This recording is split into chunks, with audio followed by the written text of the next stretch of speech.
26 for 31.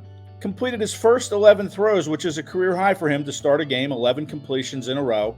But that's close to 84%.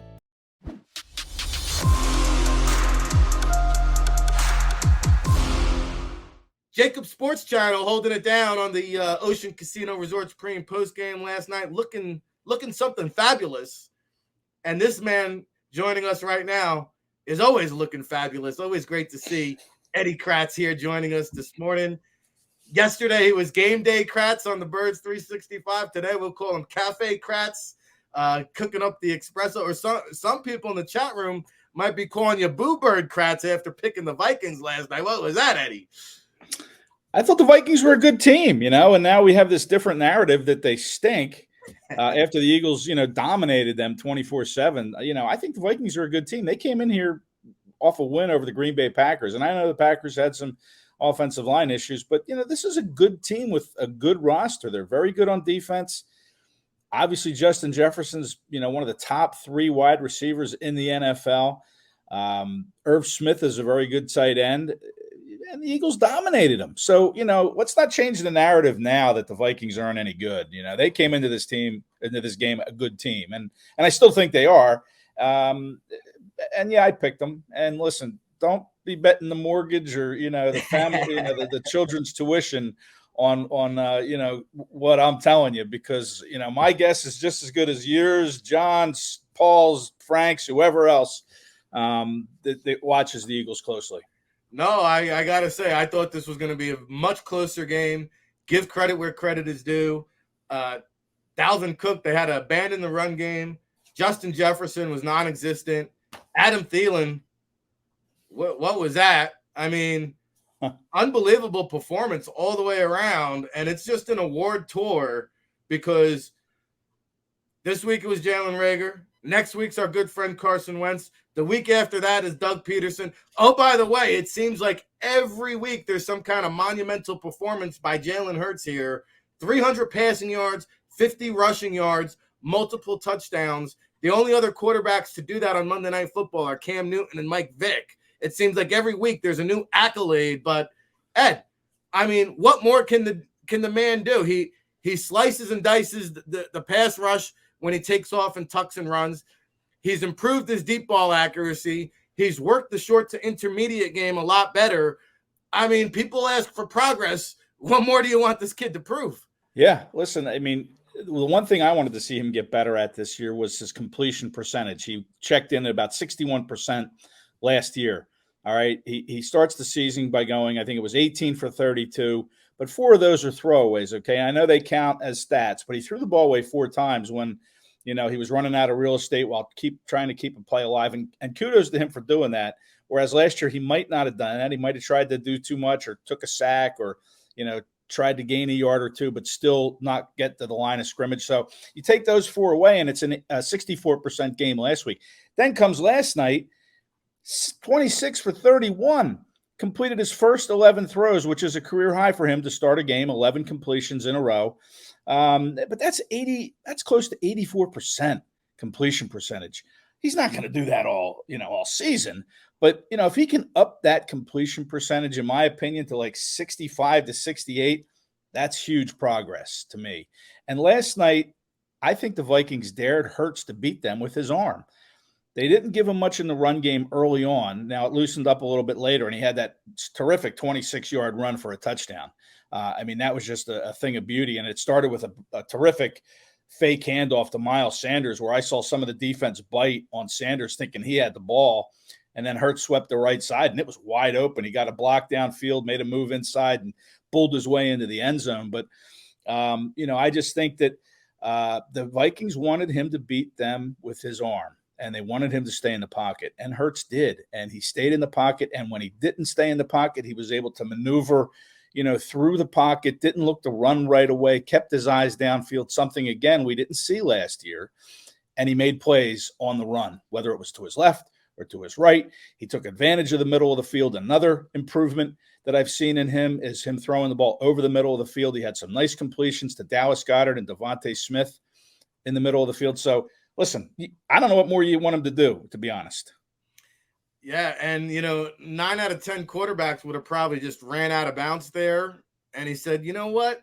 Let me just take this to the house real quick because something that Jalen Hurts has that Lamar Jackson and Kyler Murray don't is size.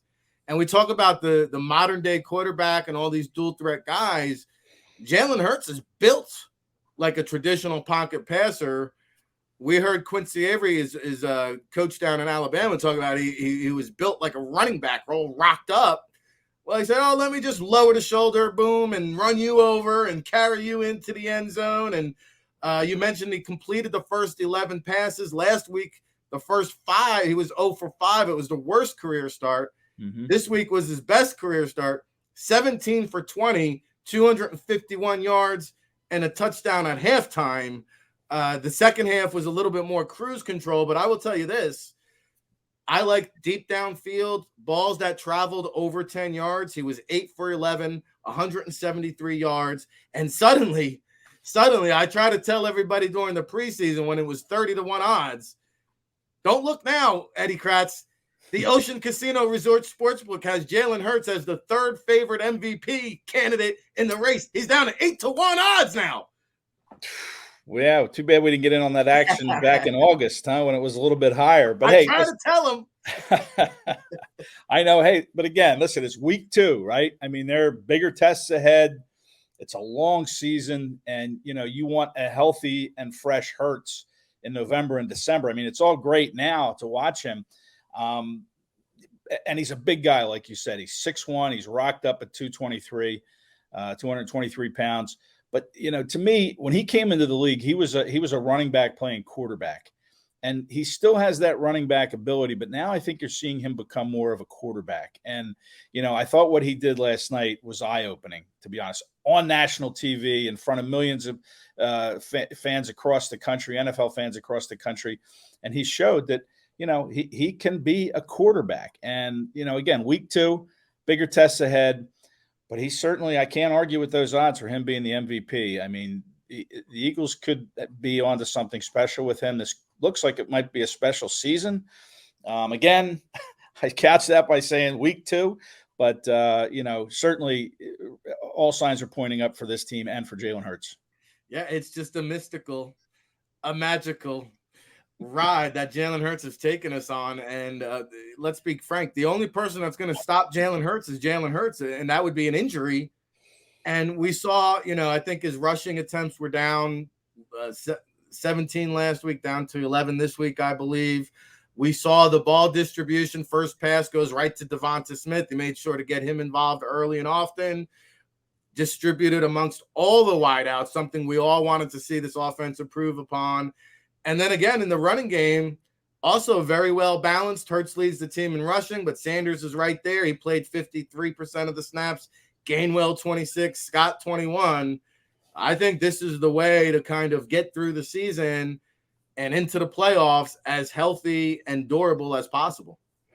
Well, yeah, listen, I asked Hurts this after the game last night, and, I asked if this is the way the offense is supposed to look. He had 8 different receivers. He didn't lock in on one guy. This is an offense with many weapons, and you have to be able to get all of them involved at some point if you're able to do it. And he was able to do it. And I asked him if this is the way the offense should look, with you spreading the ball to A.J. Brown 5 times and Devontae Smith 7 times and Dallas Goedert 5 times. And, he had 4 receivers go over 69 yards or more last night. I mean, that's pretty amazing. And, Hurts, of course, he always tap dances around most questions. And, he said, we'll score any way we can, or we'll go to whoever we can to score points. But I think this is what the offense should look like, is him playing point guard. And it was interesting that James Harden, the point guard, was in the house last night too, because Hurts did his best point guard impersonation by getting the ball around all these different receivers. And that's what Nick Sirianni wants, is and Howie Roseman. He put these weapons together, and now it's up to Hurts to utilize them. And last night he did. No, I like the analogy. He is a point guard. He's an improviser. He can do it all, triple threat option, that Jalen Hurts. And we got Eddie Kracz, Eagles Today, SportsIllustrated.com, breaking it down, chopping it up here with us on the Football Playbook. You mentioned James Harden. I think Slay gave him an autographed ball at one of those picks. It was a celebrity filled night there at the link. Bryce Harper was seen. Bradley Cooper was in attendance. Take us behind the scenes, Eddie. What was the atmosphere like in the link last night? It was raucous, man. Travis Kelce was there supporting his big bro Jason. The Chiefs didn't play obviously Monday, but yeah, it was raucous, Rick, and right from the get go. And the Eagles, I've seen that crowd turn just as quickly, through the course of a game on their own team. I've seen many games there where they've gotten booed off the field at halftime, including last year a few times. But the Eagles came out of the gate firing. They scored on their first possession, converted some really nice third downs along the way, including a 3rd and 13 on an 18 or 19-yard completion from Hurts to A.J. Brown. Zach Pascal had another big third down catch on that drive, just like he had one in Detroit last week. So, the crowd was into it from the start, and the Eagles gave them a reason to stay into it by coming out. The Vikings won the toss, and they elected to defer. So the Eagles got the ball, and I think that's great. I think start the ball with the offense. Start the game with the offense. Go down there and put 7 up rather than throwing your defense out there. I think they should receive more to start the game. I know, the NFL likes to do that 2-for-1 deal where you get the ball late in the first half and you score points and you come out and get the ball to start the second half and score more points. But I like going out there and setting the tone 7-0, and that's what they did. They kept the crowd in it. The Eagles' defense fed off of that. Defensive line, only 2 sacks, but 2 sacks is better than nothing, right? And they came late. And then the 3 interceptions. So I think that crowd stayed into it. They didn't turn. I didn't hear it. The only time I heard boos was when Jalen Reagor came on the field or when the official threw another flag for an illegal man downfield, or there was some boos when Devontae Smith got called for an offensive PI. But the Eagles didn't boo their team. And that's the first time in a long time I can remember that happening. And credit to the Eagles for starting quick, taking a 14-0 lead. That 53-yard touchdown pass, I mean, Quez Watkins was, the nearest defender was in the Reading terminal for the Vikings. I don't know where they were. Watkins was wide open. Hurts found them 53 yards later, and the crowd was rocking. 14. Yeah, there was some safety miscommunication. Yeah. They were in quarter coverage, and they got what was it, Bynum? The safety got caught up with Goddard underneath on a miss assignment, and boom. Yeah. There you go. Big plays all over the field. So, I agree. I think it was a good move to get the ball, come out roaring, get the home field crowd behind you, go into halftime, rocking and rolling. Oh, by the way, I didn't see too much out there on this, but our good friend Dick Vermeil received his Hall of Fame induction ring. I know they had a little ceremony for him there at halftime. We had our good friend Howard Balzer on yesterday talking about how he chose Philadelphia rather than the Rams or the Chiefs. Not sure how much you got to see from the media room, but what was that moment like? Yeah, I don't know. I might have been eating, some of the food. You were in line for the desserts. I know. I'm not admitting to anything, Rick. But listen, I was, Vermeil's a very popular figure here, obviously in Philadelphia. And he was out there for the coin flip too with, the Eagles captains. I think it was Cox and Kelce and maybe one other, maybe Slay. But yeah, he was out there for the coin flip too. And the crowd loves that stuff. They love Dick Vermeil, especially now that he went in as an Eagle, despite coaching in St. Louis with the Rams when they were there and the who else? Who am I missing?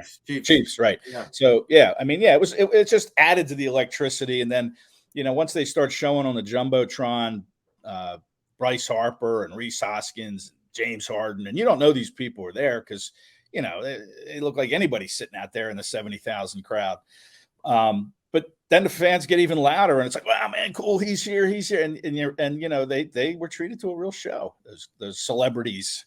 Yeah, no, very cool scene, and I think it's very cool. Dick Vermeil went in as a Philadelphia Eagle because you could state a case that greatest show on turf team with the Rams, arguably, maybe the greatest offense of all time. Yeah. So for him to go in as a Philadelphia Eagle is kind of a big deal. I thought that was just a cool moment. Yeah. Get the home crowd fired up even more. And, I'm looking at the schedule, Ed. I mean, it looks like the Eagles are going to be favored every single matchup right up until Thanksgiving week when they take on the Green Bay Packers. I don't see a game on the docket where, they shouldn't win. Are we getting too excited here in week 2? Or, I mean, Washington comes at Washington. The Eagles are already 5.5-point favorite on the road. Wow. Jacksonville played well this week. What do you see here up next for the Eagles? Yeah, I mean, like you said, this is like, the main course here, right? This is you have Jalen Reagor, now you have Carson Wentz, then you have Doug Peterson. I mean, this is fun. This is football season, man. This is what it's supposed to be about. All these fun storylines that we're watching. But as far as being favored, I mean, you could make a case that maybe Arizona might be favored because they're home, in the desert there, whenever that is, October 9th, I think. I think they get lucky, though. That'll be the last game that DeAndre Hopkins misses, so that'll be a plus. Certainly helps. But, again, the Eagles go on the road. It's a long trip out to the different time zone there. So, if you're going to say, okay, who's going to be favored in that one, maybe Arizona, but that could be like a point. Maybe it opens at 2 and gets talked down to 1, but I'm not a Vegas odds maker, but that would be my thought is maybe Arizona is the next game that the Eagles aren't favored in until Green Bay and whatever that is, week 12. Yeah, and who knows? They might even be favored against the Packers in week 12. They could be. Buckle up. It's going to be a long ride, and we'll take you here every step of the way on the Football Playbook, chopping it up, breaking it down with Ed Kracz, Eagles Today, over on SI.com. Let's talk a little bit about the defense now, Ed, because, we talked about, is it scheme? Is it personnel? Is it missed tackling? Is it lack of aggression? And we saw Jonathan Gannon dialed it up, 33% pressure, 16 QB pressures, almost double what it was last week. Is this par for the course? Was this a situational matchup where they wanted to apply pressure for Kirk Cousins, or will we see more of the same against Carson Wentz next week? Well, I mean, it was effective. I don't know why you would go away from what you did. You mentioned the blitzes. Yeah, big jump in the amount of blitzes he dialed up against Minnesota versus Detroit. And, he did some other things too. I thought he did a good job disguising coverages. There were a lot of times that Kirk Cousins stood back there and looked over the field, and even though he had some time to throw, there was nobody open, or he just didn't know where he was going with the ball because the Eagles were disguising their coverages. And another thing I really liked is, he played his corners in press coverage.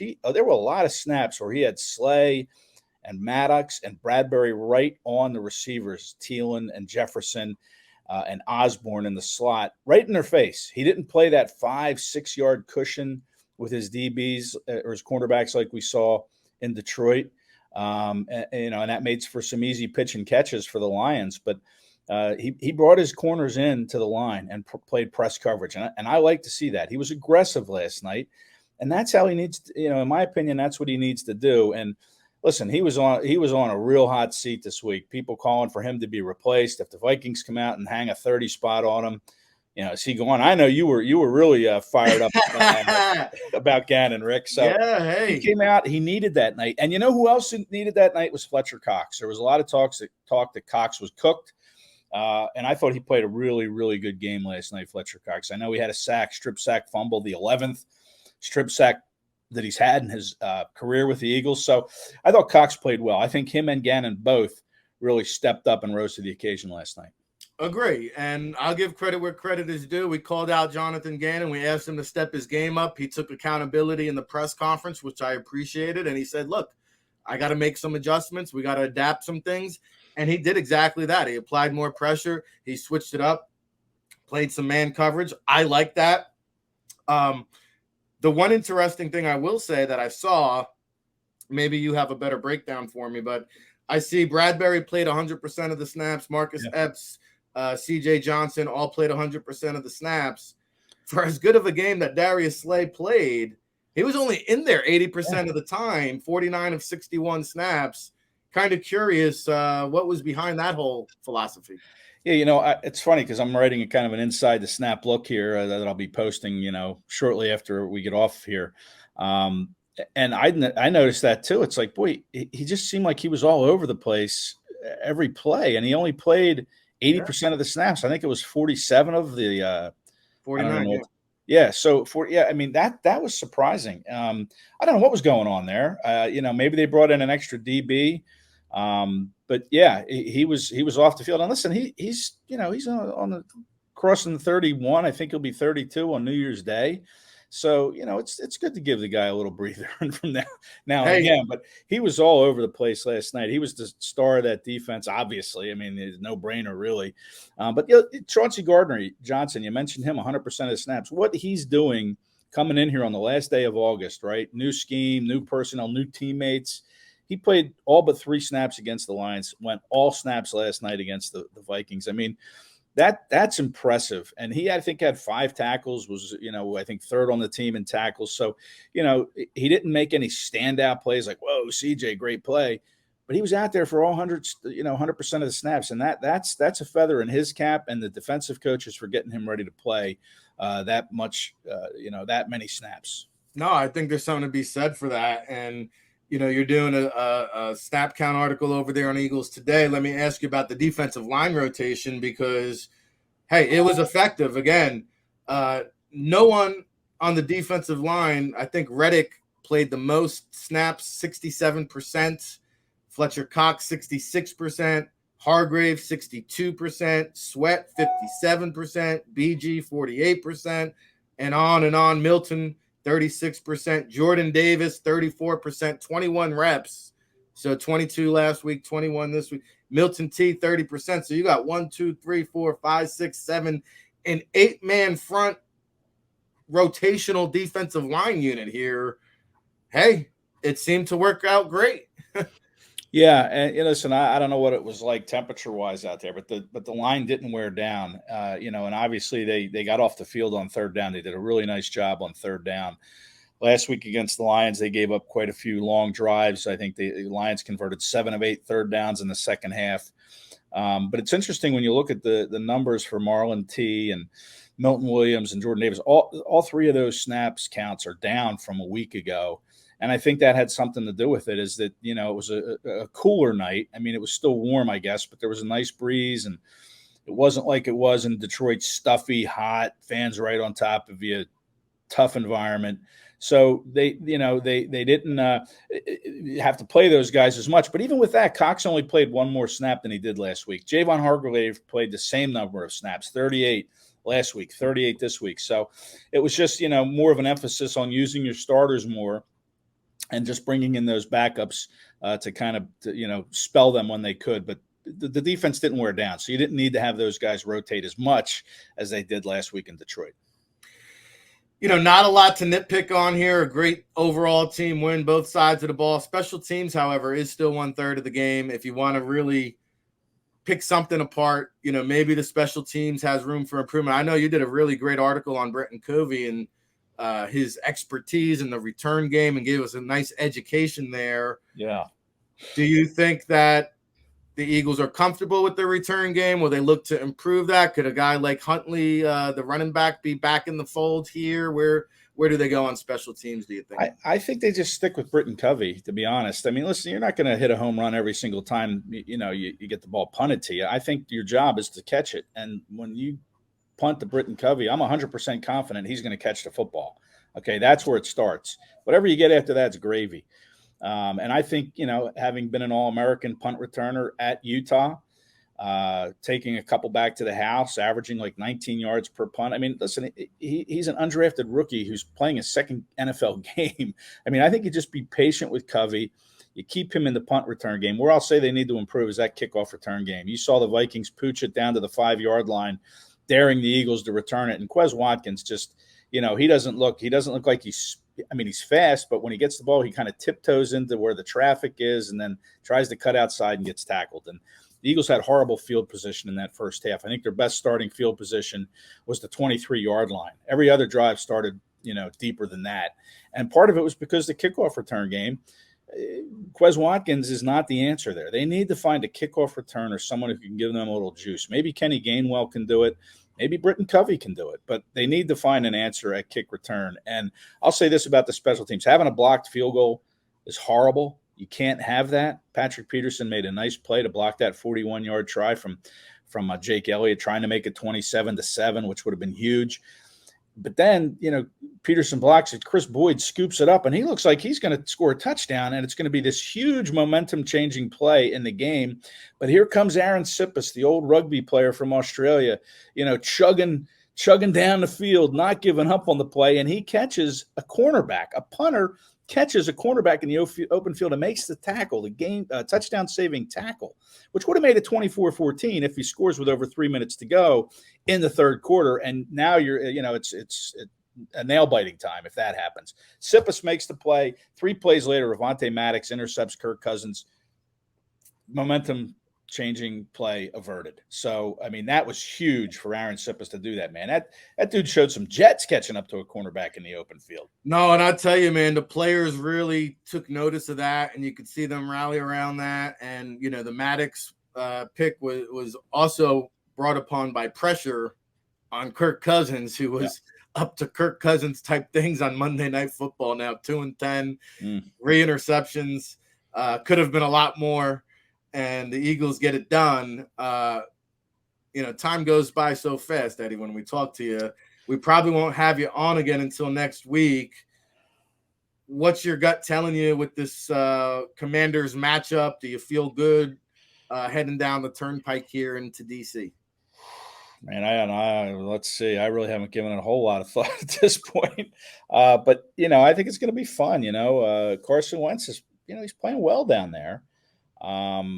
But it's going to be cool to see Hurts and Wentz match up against each other after the two of them shared a locker room for those last 4 games. And I know for a fact Hurts was on pins and needles in those last 4 games he started his rookie season, with Carson Wentz's presence still looming large in that locker room with a certain faction of teammates. But, Hurts has become his own man now. We've seen what he's become. And, Carson Wentz is playing well. It's a big game in the NFC East, obviously. Eagles are at 2-0. The Commanders are coming off that loss to the Detroit Lions. It's going to be – I think it's going to be a fun game. I think, I think the Washington fans are a little bit more enthused about this team. I think we'll see another good crowd. Of course, the Eagles always take over FedEx Field down there in Landover, Maryland. Their fans just flock down 95 to that game, so there'll be a good Eagles presence. So I expect it to be a good game. You mentioned the 5.5-point line. Listen, again, don't bet the house on what I'm telling you, but I think the Eagles will win the game. We learned that last night, Ed. Well, hey, we'll be keeping tabs. It's funny, after 2 weeks, there's just 6 teams around the league, just 6 teams that are still undefeated. Goes to show the parity in the NFL. But every team in the NFC East with at least 1 victory, and the New York Giants don't look now, are still lurking. We'll pop you on next week, see where the cookies crumble, Ed, and we'll be on the lookout over there at Eagles Today over on the SI.com for all your great work. Thanks, Rick. Appreciate it, man.